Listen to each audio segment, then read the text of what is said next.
Washington is the unipower, not Israel, and therefore to have some dependency acting without your authority, it undermines your image. Sure.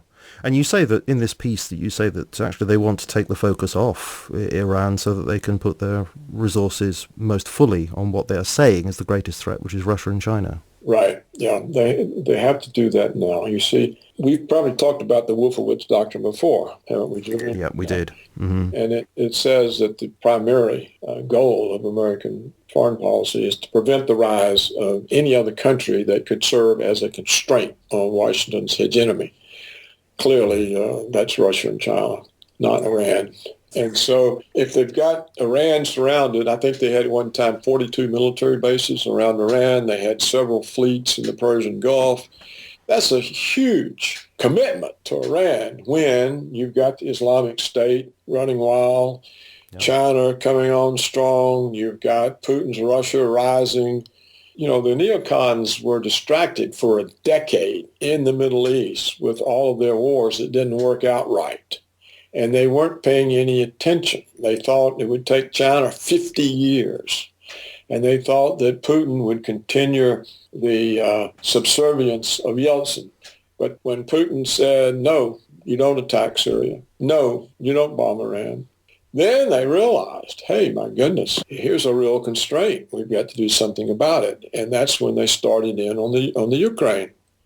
And so now, if you look, all of the attention, it's shifted entirely from the Islamic State. It's Russia's going to invade Baltics. Russia's going to invade Poland. Russia has invaded Ukraine. Do you think they could, Washington in a sense, could leave Islamic State now to Iran? Yeah, it could well be that Washington just says, okay, this is Iran's problem now.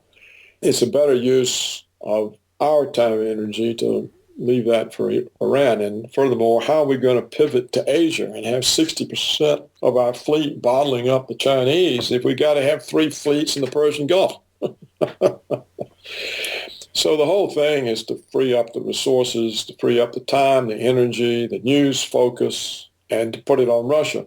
You may have seen we've now organized for the Dutch.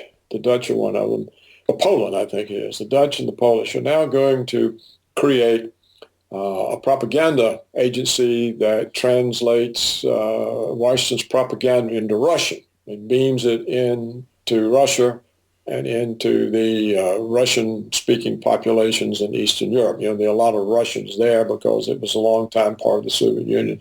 Right. So we're starting to ratchet up the propaganda war against Russia. We've got the Swedes convinced that they're going to be attacked. The Finns are convinced they're going to be attacked by Russia.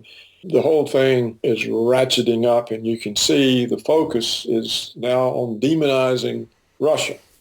Do you think that Iran also plays into it in the sense that you can then cut off Europe from gas and oil supplies from Russia and shift that to Iran so you can isolate Russia in that sense as well? Yeah, I think that's also a hope in Washington. You see, Washington has never been happy with Europe's dependence on Russian energy. That's why they oppose that Russian pipeline that would come into Bulgaria. You know, they block that. That's why the Russians announced it's going to go under the Black Sea to Turkey, to the Greek border, which is another reason Washington won't let the Greeks out of the EU.